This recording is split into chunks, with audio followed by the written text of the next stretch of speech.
Ibu Lamidun. Allahumma ghfir lahu warhamhu wa'fu anhu. Allahumma la tahrimna ajrahu wa ajrahu. Allahumma ghfir laha warhamha wa'fu anha. Allahumma la tahrimna ajraha wa la tahrimna.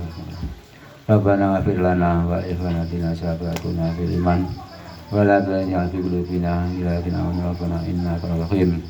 Rabbana zalamna anfusana illam taghfir lana tarhamna lanakunanna minal khasirin. Rabbana atina fid dunya hasanah wa fil akhirati hasanah wa qina adzabannar. Subhana rabbika rabbil izzati amma yasifun. Salamun ala mursalin walhamdulillahi rabbil alamin. Al-Fatihah.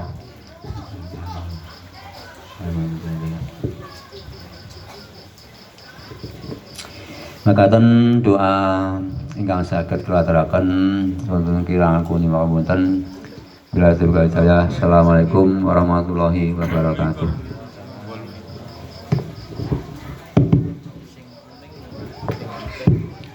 Alhamdulillah, terima kasih kepada Mbah Haji Thaiban yang telah memimpin dzikir tahlil di kesempatan malam hari ini. Semoga dengan dzikir tahlil yang telah kita bacakan bersama-sama tadi, fidyahnya bisa kita tujukan kepada keluarga-keluarga kita yang sudah meninggal, mendahului kita semua, khususnya kepada beliau almarhum Mbah Jais Prawiro Diharjo kalian Mbah Lamidun. Menginjak acara berikutnya, yaitu acara tauziah terkait halal bihalal, sambil nanti mendengarkan tauziah kepada Bapak Ibu Mas Mbak bisa menyambi atau menikmati jajanan yang telah tersedia, ada snack dan lain sebagainya. Tapi sebelum menuju ke tauziah, ada sedikit tambahan materi dari beliau Budi Mbah kita bersama kepada Budi Narsih. Kami persilahkan.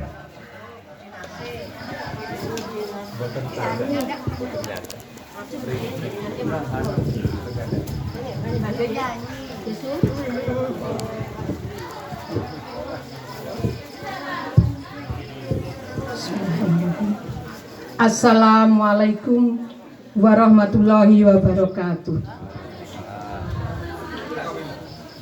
Teriring doa,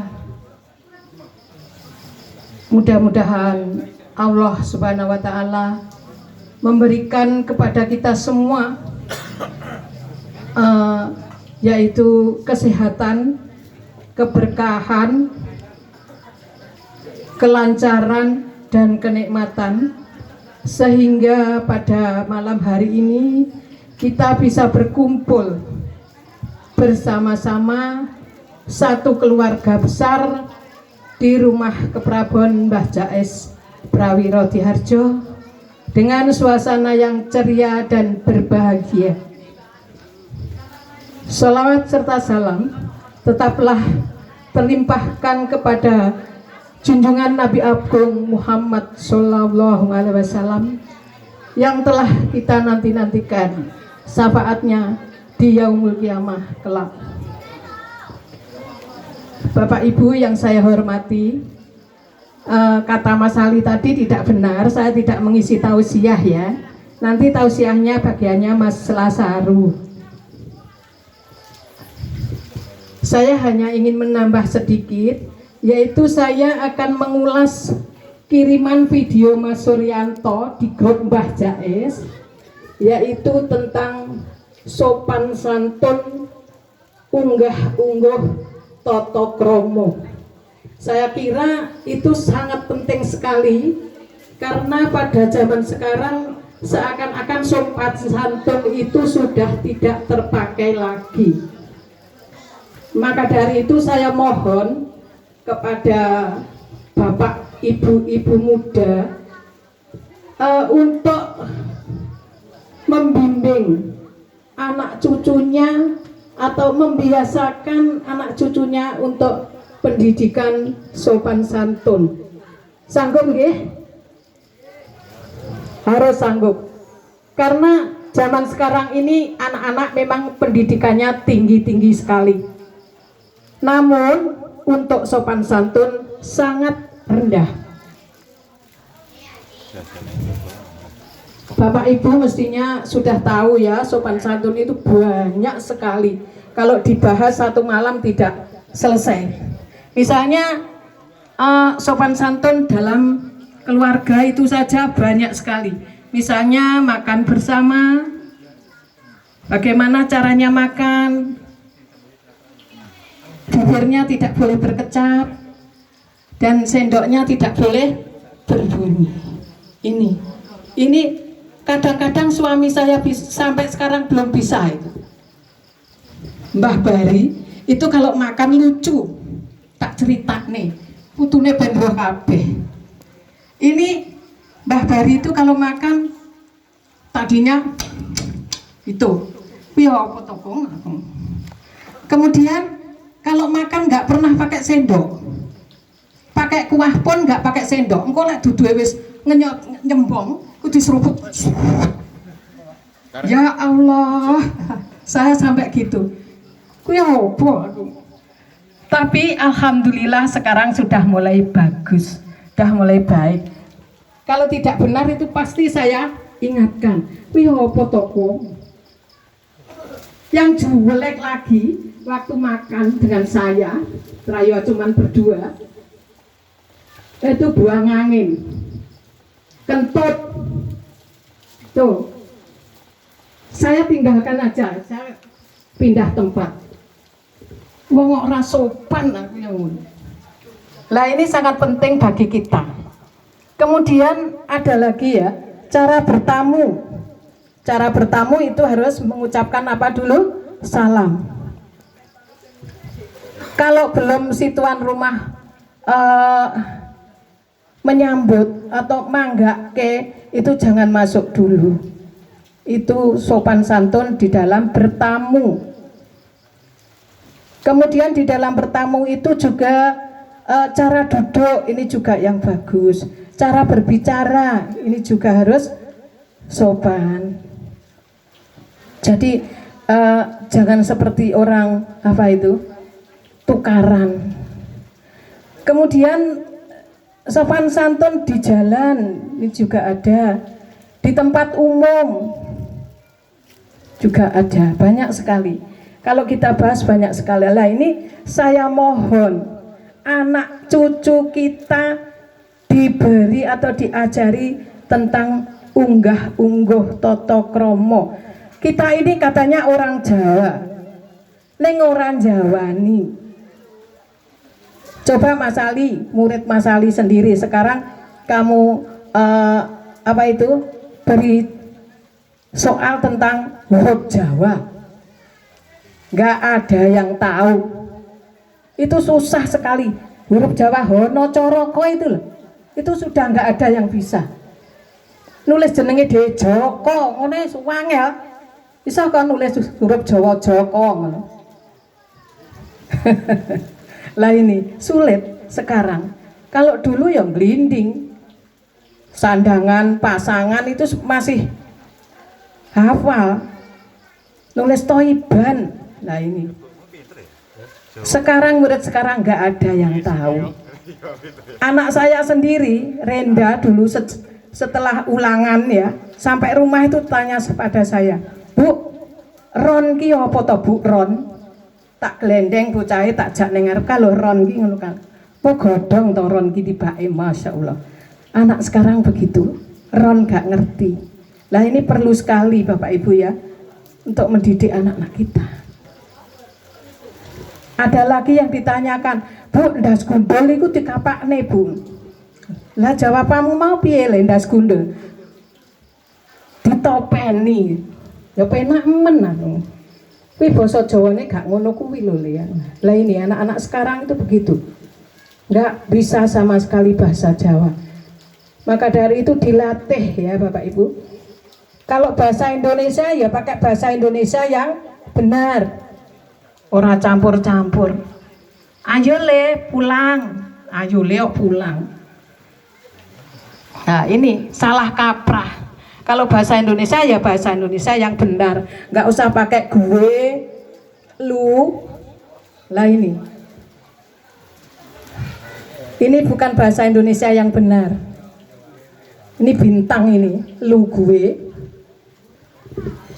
Bahasa Indonesia yang benar. Jadi menurut ejaan yang disempurnakan. Gitu. Jadi saya mohon sekali lagi Bapak Ibu, tentang sopan santun ini dibiasakan di rumah. Ya, anak-anak, cucu-cucu kalau kurang benar dibenarkan, jangan diketak, dibenarkan. No, itu nggak boleh. Lah itu anak-anak itu kadang-kadang kan pewenean, enek sing penekan, reno-reno, lah itu diingatkan aja. Gitu. Sanggup nggih? Ya, alhamdulillah. Kemudian yang kedua, ini saya mengucapkan banyak terima kasih atas nama keluarga Mbah Jais Prawiro Diharjo. Sangat berterima kasih kepada Mas Chandra CS, yaitu cucu-cucu Mbah Jais, yang telah mempunyai ide, mempunyai inisiatif yang sangat hebat, yaitu telah menghandle acara pada malam hari ini dengan sukses dan berhasil. Saya ucapkan terima kasih. Tepuk tangan untuk Mas Chandra CS. Lah untuk ini saya mohon untuk seterusnya Mas Chandra, kalau bisa untuk seterusnya, ya, mudah-mudahan ini semua menjadi amal baik kamu dan dibalas oleh Allah yang semestinya. Itu saja Mas Ali dari saya. Akhirnya wassalamualaikum warahmatullahi wabarakatuh.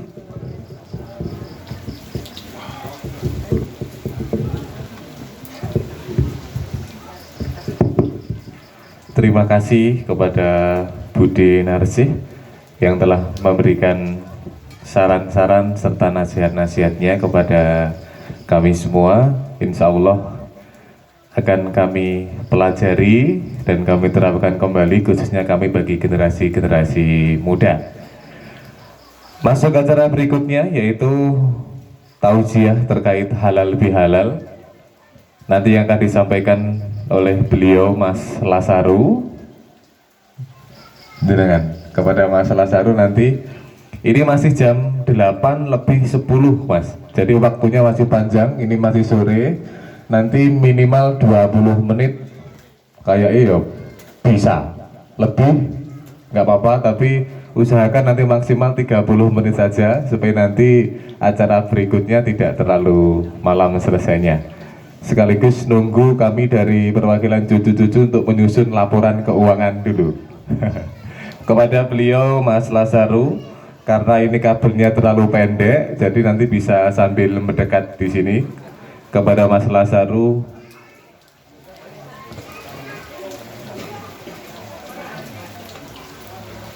kami persilahkan.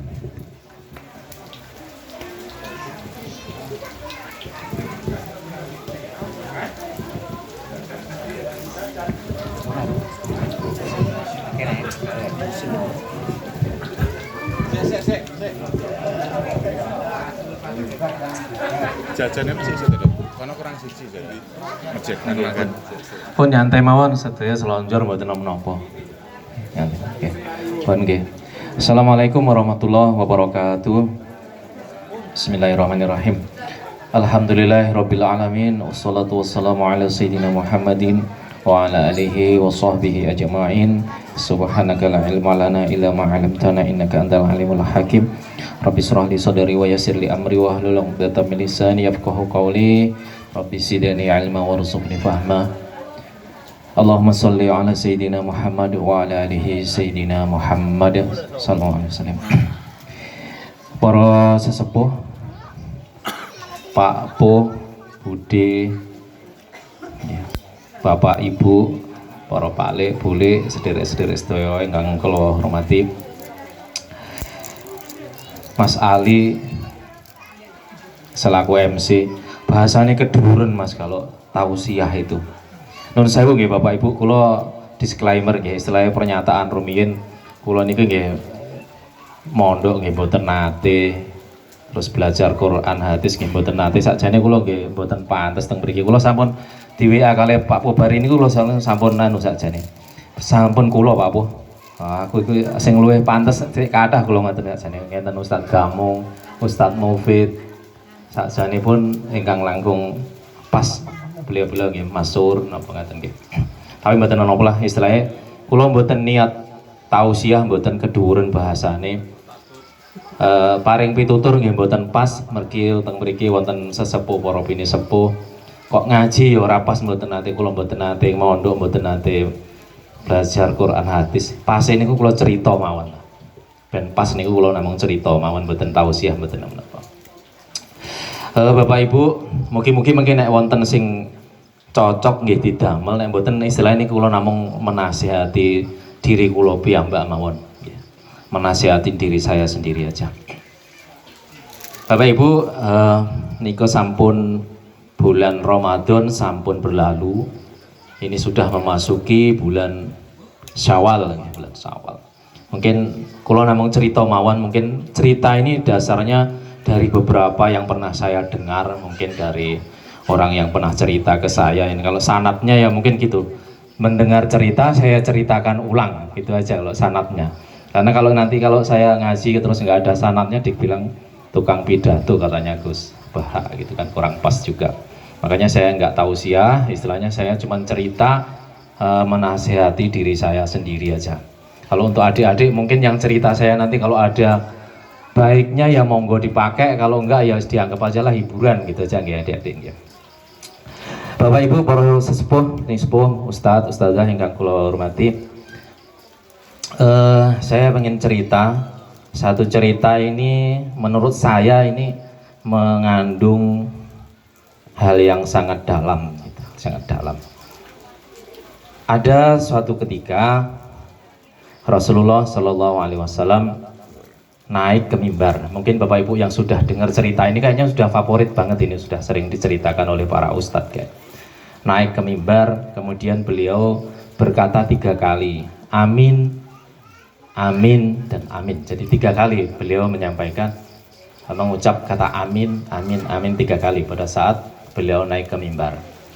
Kemudian hadis ini diceritakan di, kalau nggak salah, Abu Hurairah. Nanti coro Arabe gimana nanti tanya ke Ustadz Gamung atau Ustadz Mufid. Saya nggak bisa coro Arabe gitu. Jadi gini, pada saat beliau Rasulullah SAW naik ke mimbar, beliau berucap amin, amin, amin. Kemudian para sahabat bertanya, ya Rasulullah, kenapa pada saat Rasulullah naik ke mimbar bilang amin, amin, amin. Jadi diceritakan di hadis itu ada 3 hal. Ada 3 hal yang menurut saya ini sangat, menurut saya pribadi nggih, monggo mangke jenengan nek menawi saya monggo didamel nggih mboten napa-napa. Niki kula mboten membahas hikmah halal bihalal, tetapi ada hal yang menurut saya sangat bagus untuk diri kita sendiri. 3 hal itu yang pertama, ternyata Rasulullah kemudian bercerita, tadi itu saya didatangi malaikat Jibril.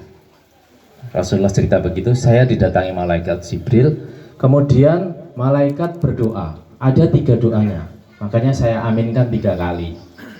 Doa yang pertama seperti ini, ya Rasulullah, sungguh celaka, bahasa begitu, sungguh celaka bagi umatmu yang apabila bertemu dengan bulan Ramadan, kemudian meninggalkan bulan suci Ramadan, tapi gagal mendapat ampunan dari Allah SWT.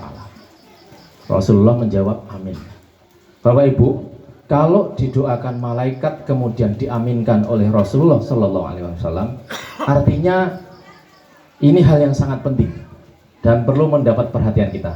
Memang bulan Ramadan sudah berlalu. Bulan Ramadan sudah berlalu. Biasanya ini ceramah ini disampaikan atau pesan hadis ini disampaikan oleh para ustadz di awal-awal Ramadan. Karena ini menjadi catatan kita supaya nanti pada bulan Ramadan kita sudah punya persiapan, mungkin seperti itu. Tapi mboten menapa, karena ini mungkin bisa menjadi catatan bagi saya sendiri supaya Ramadan ke depan mungkin bisa lebih baik. Jadi satu hadis pertama tadi itu, sungguh celaka umatmu ya Rasulullah, yang dia mendapati bulan Ramadan tapi selepas bulan Ramadan gagal mendapatkan ampunan dari Allah SWT. Artinya apa Bapak Ibu? Bahwa memang di bulan Ramadan itu kan, kalau kita ustadz-ustadz ngomong itu katanya kan terbagi menjadi 3, bulan rahmah, kemudian magfirah, yang terakhir itu minan nar kan, gitu, pembebasan api neraka. Pada saat 10 hari terakhir, ya, 10 hari terakhir Ramadan itu, kalau kita ngomong pada saat kita mau itikaf itu kan ditanya juga kan, ada satu hadis Rasulullah ditanya, ya Rasulullah pada saat menghadapi 10 malam terakhir apa bacaan apa atau apa yang harus kami lakukan ya Rasulullah? Salah satunya adalah kita banyak-banyak membaca Allahumma innaka afun tuhibbul afwa fa'fu anni. Artinya supaya kita itu untuk mendapatkan ampunan dari Allah, berusaha maksimal di 10 hari terakhir, itu kan pesannya seperti itu. Kalau berharap Lailatul Qadar kayaknya mungkin terlalu tinggi harapan kita gitu ya. Mungkin kan kalau Gus Baha itu ngomong, oh ide itu sopo sih kok njaluk Lailatul Qadar, katanya kan seperti itu. Tetapi nggak apa-apa, namanya bentuk usaha kita supaya kita mendapat ampunan minimal, bahwa kita berusaha menyadari kesalahan-kesalahan kita dan memohon ampunan kepada Allah SWT. Itu mungkin pesan yang pertama, amin yang pertama. Yang kedua, mungkin ini bagi saya pribadi dan juga mungkin adik-adik, saudara-saudara semuanya yang masih punya orang tua terutama. Ini pesan yang penting sekali. Doa malaikat Jibril yang kedua yaitu, ya Rasulullah, sungguh celaka umatmu yang apabila mendapati kedua orang tuanya atau salah satunya masih hidup, menghalangi kamu untuk masuk ke surganya Allah SWT. Ini doa malaikat Jibril yang kedua, diaminkan juga oleh Rasulullah. Di sini Bapak Ibu mengandung pesan yang luar biasa, terutama kita selaku anak-anak yang masih punya orang tua, bahwa berbakti kepada orang tua itu adalah hukumnya wajib dan menjadi hal yang sangat penting.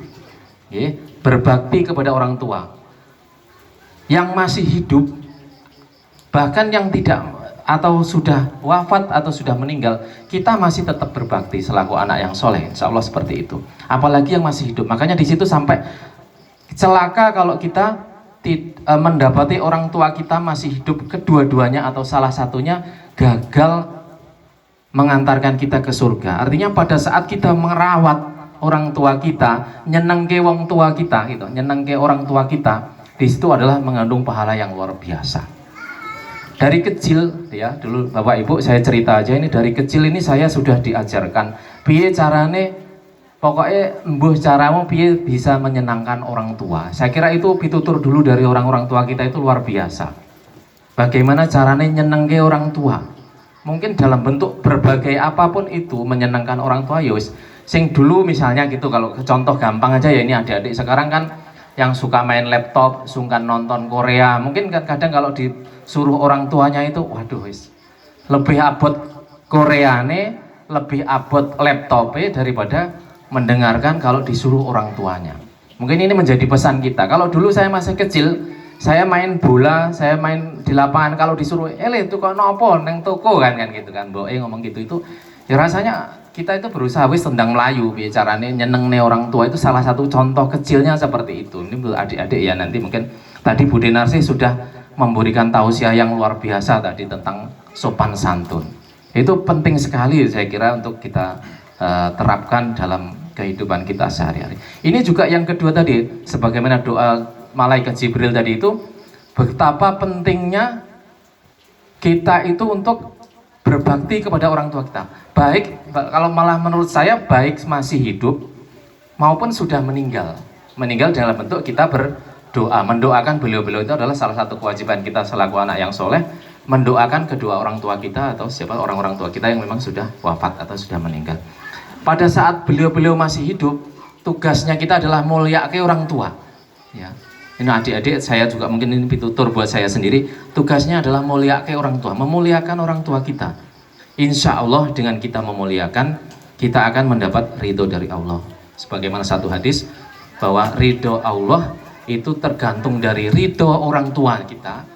Demikian juga murkanya Allah itu tergantung dari murkanya orang tua kita.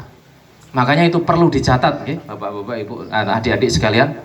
Nah ini makanya untuk ke orang tua kita tolong diperhatikan bahwa beliau masih hidup, apalagi ini juga mungkin kayak saya yang di perantauan, diusahakan, diusahakan ya memang semampunya kita ya, nggak bisa sering-sering mengunjungi orang tua kita mungkin, tapi teman-teman mungkin adik-adik atau saudara-saudara yang mungkin berada di jauh di perantauan mungkin mengunjungi orang tua itu adalah satu ibadah yang luar biasa, bagian dari bagaimana kita bisa nyenengke orang tua kita, dan yang utamanya adalah bagaimana memuliakan. Caranya gimana mungkin dari teman-teman atau mungkin dari bapak, ibu, atau mungkin saudara-saudara nanti bekas dengan caranya sendiri, dengan ilmunya sendiri, dengan kemampuannya sendiri. Piye carane sing penting nyenengke wong tua niku mawon. Sing malaikat Jibril yang kedua. Kemudian doa yang ketiga diaminkan oleh Rasulullah juga. Doa yang ketiga ini adalah malaikat Jibril, teman. Sungguh celaka ya Rasulullah umatmu pada saat namamu disebut, gitu ya. Namamu disebut tetapi dia tidak bersolawat kepadamu. Makanya ini penting sekali Bapak Ibu, nggih. Betapa pentingnya kita bersolawat kepada Rasulullah SAW. Jadi itu didoakan oleh malaikat Jibril yang ketiga, doanya sungguh celaka umatmu ya Rasulullah pada saat namamu disebut tetapi tidak mau bersolawat kepadamu. Bahkan dalam satu Al-Quran disebutkan bahwa innallaha wa malaikatahu yusholluna 'alan nabi ya ayyuhalladzina amanu shollu 'alaihi wasallimu taslima. Allah saja bersolawat kepada Rasulullah Nabi Muhammad SAW. Maka itu wahai orang-orang yang beriman, bersolawatlah kepada Rasulullah dengan penuh penghormatan. Dalam salah satu surat ya, kalau nggak salah surat Al-Ahzab ayat 56. Makanya pentingnya kalau Rasulullah disebut kita juga bersolawat. Perbanyaklah solawat kepada Rasulullah.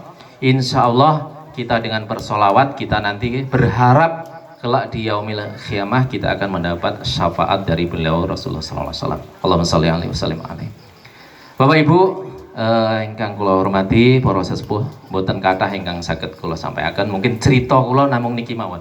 Sepindah malih cerita kula niki menawi sae monggo dipun lampahi, monggo dipun pendet maknanipun, tetapi lek mboten sae pun dianggap mawon kula niki hiburan aja malam ini untuk mengisi waktu gitu.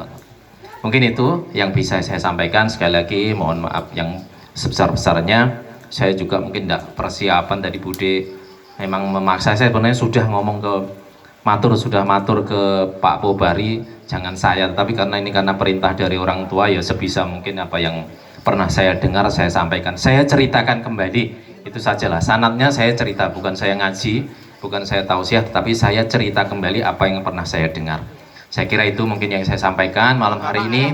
Semoga kita semuanya yang hadir malam hari ini mendapat keberkahan dan barokah maghfirah dari Allah SWT.